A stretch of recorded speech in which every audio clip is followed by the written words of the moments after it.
Você sabe como que dimensiona um cabo para atender um circuito exclusivo, como por exemplo um forno elétrico que eu preciso instalar? Você sabe qual que é o passo a passo para você não errar nesse cálculo aí? Meu amigo, no vídeo de hoje nós teremos uma aula completa sobre dimensionamento de condutores conforme as tabelas da NBR 5410.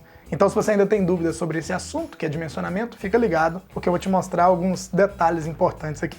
Se inscreva no canal, ative o sininho das notificações, já deixa seu like, bora pra aula, porque ela tá show de bola.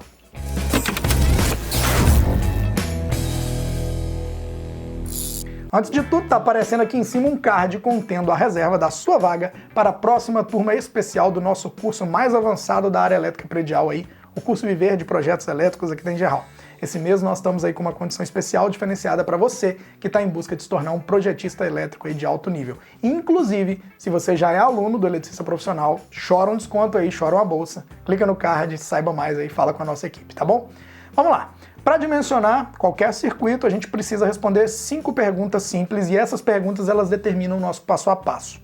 Primeiro, qual a corrente do circuito? Segundo, qual o método de instalação? Onde será instalado isso? Terceiro, número de condutores carregados naquele circuito. Quarto, qual tipo de isolação terá o cabo? Quinto, quantos circuitos irão passar dentro do mesmo eletroduto? Sendo assim, para saber a corrente do circuito, então o primeiro passo é saber a potência dele. Além disso, nós precisamos também saber a tensão de trabalho desse equipamento, né? Se vai ser 127, se vai ser 220 e por aí vai. Vamos usar como exemplo aí um forno elétrico com potência de 2.500 watts, alimentado por uma tensão de 127 volts. Com esses dados em mãos, a gente calcula a corrente do circuito, que é o passo 1. Corrente é igual a potência dividida pela tensão, isso é a lei de Ohm. Então eu tenho 2.500 watts, que é a potência do forno, dividido por 127 volts. Isso me dá 19,7 amperes aí aproximado, tá? Bom, agora sabemos que a corrente do circuito é 19,7, guarda esse número aí, que a gente vai precisar daqui a pouco, tá bom? Agora a gente precisa dar o segundo passo, que é saber o método de instalação desse circuito. Esse método ele indica onde o cabo será instalado e, de acordo com o local, um mesmo cabo ele pode suportar uma corrente diferente. Por isso é importante calcular. A tabela 33 da NBR 5410 nos ajuda nisso. Repare que existem diversos métodos de instalação. O mais utilizado nas instalações residenciais é o método B1, onde os cabos estão instalados em eletroduto aí de seção circular, embutido em alvenaria, ou seja, eletroduto instalado dentro das paredes. Bom, sabendo disso então, vamos para o passo 3. Saber agora o número de condutores carregados. Consideramos condutor carregado aquele cabo que será percorrido pela corrente elétrica durante o funcionamento normal do circuito. Para isso, nós precisamos consultar a tabela 46 da norma. No nosso caso, nós vamos adotar 2 condutores carregados, já que é um circuito monofásico a 2 condutores, fase neutra. Revisando então tudo que nós temos, passo 1, a corrente do circuito, 19,7 amperes. Passo 2, o método de instalação é o B1, tá? Passo 3, o número de condutores carregados são 2 condutores. Agora sim, a gente vai para o passo 4, que é saber qual tipo de isolação do cabo. Isso é necessário, pois interfere diretamente na capacidade de condução desse condutor, tá?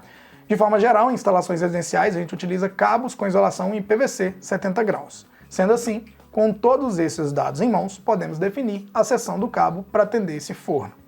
Consultando a tabela 36 da NBR 5410, reparem que se consultarmos o método B1, 2 condutores carregados, o cabo que suporta os 19,7 amperes é o cabo 2,5 mm², e aí ele vai suportar 24 amperes nessas condições. Beleza, André, então acabou, né? Ainda não, meu querido.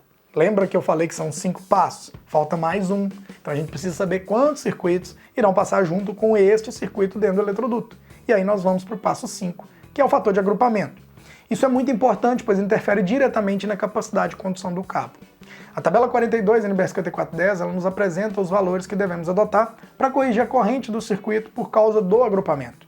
Por exemplo, se esse circuito estiver em um mesmo eletroduto com outros 2 circuitos, devemos utilizar o valor de correção 0,7, já que passaremos a ter 3 circuitos dentro do mesmo eletroduto. Dessa forma, então, corrigindo a corrente suportada aí pelo cabo, que era 24 amperes, né, o cabo 2,5, nós temos 24 vezes 0,7, e aí a capacidade cai para 16,8 amperes, e não é mais 24.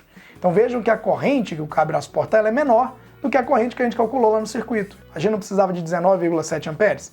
Pois é, nesse caso, então, nós precisamos subir a seção do cabo. Então a gente volta lá na tabela 36 da norma, nas mesmas condições, método B1, 2 condutores carregados, e olha só, 4 mm², que é o próximo cabo, uma seção acima, do 2,5, ele suporta 32 amperes. Então, corrigindo aí com o fator de agrupamento, 32 amperes vezes 0,7 é igual a 22,4. E aí agora sim, esse cabo, que suporta 22,4 amperes nessas condições, ele vai atender o nosso circuito, que precisa lá de pouco menos de 20 amperes.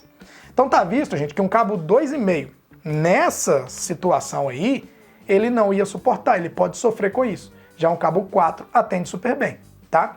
Ah, André, mas eu poderia então botar um circuito exclusivo, abrir um eletroduto e botar 2,5, né? Fazer uma tubulação à parte e botar um 2,5 para alimentar esse forno. Poderia. Só que na maioria dos casos a gente não tem como fazer isso, né? Na maioria dos casos é uma ampliação, uma reforma, então você tem que passar o cabo junto ali. Então tem que calcular, sim, o fator de agrupamento, né? Fora a taxa de ocupação, que se não der para passar, não vai. Bom, para quem ainda tem dúvida sobre fator de correção por agrupamento, a gente tem um vídeo onde a gente demonstra na prática o agrupamento, né? Como que ele interfere na temperatura dentro do eletroduto. Inclusive, eu vou deixar ele como sugestão aí para que você assista depois dessa aula aqui também, tá? Aí você aumenta um pouquinho mais o nível de consciência. Esses cálculos de agrupamento de circuitos, eles servem tanto para circuitos monofásicos como para circuitos trifásicos, tá? Então é a mesma ideia, vamos falar assim, tá? Além disso, também podem surgir mais outros dois fatores, que aí vai para o passo 6, passo 7, que a gente deve levar em consideração no dimensionamento de cabos, né? Primeiro, que é o fator de correção por temperatura, então dependendo do local que foi instalado, tem que fazer esse FCT, né? Fator de correção por temperatura, e tem a queda de tensão. Se a gente for o fator de temperatura usar ele, aí eu particularmente eu só levo ele em consideração quando você tem ambientes muito quentes, como uma caldeira, né, uma caldeiraria, né, alguma coisa assim, ou ambientes muito frios, quando a instalação dentro de um freezer, né? E a queda de tensão eu só levo, e é uma coisa pessoal, tá? Eu só levo em consideração quando o circuito é muito longo, em média acima dos 30 metros, né? Aí eu começo a me preocupar. Mas, gente, conferir é melhor do que confiar, sempre, tá? Então, vai ali e calcula mesmo sabendo o resultado.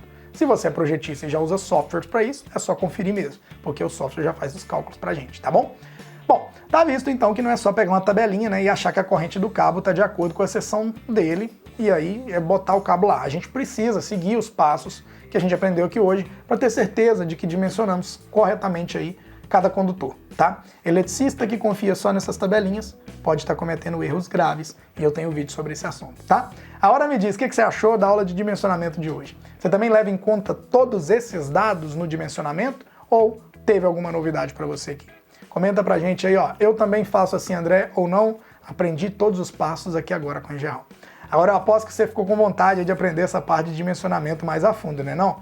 Então eu te convido a assistir uma aula gratuita minha, onde eu mostro a técnica que eu criei e que me fez conseguir aí ganhar um salário de engenheiro mesmo antes de eu ter o meu diploma de engenharia aí da faculdade, tá? O link para você assistir essa aula tá na descrição, eu conto um pouco da minha história, da minha trajetória, então vale a pena se espelhar lá, tá bom? Aproveita, já compartilha mais essa aula com os seus amigos e não esqueça de deixar o like. Ao lado tá aparecendo mais vídeos do canal para você continuar assistindo, inclusive o vídeo sobre o agrupamento aí na prática, como que ele interfere aí dentro do eletroduto, tá aí do lado. Abaixo tem um quadradinho que te leva direto pro site oficial da Engeral. Grande abraço, meu querido. Nos vemos em breve. Tchau, obrigado.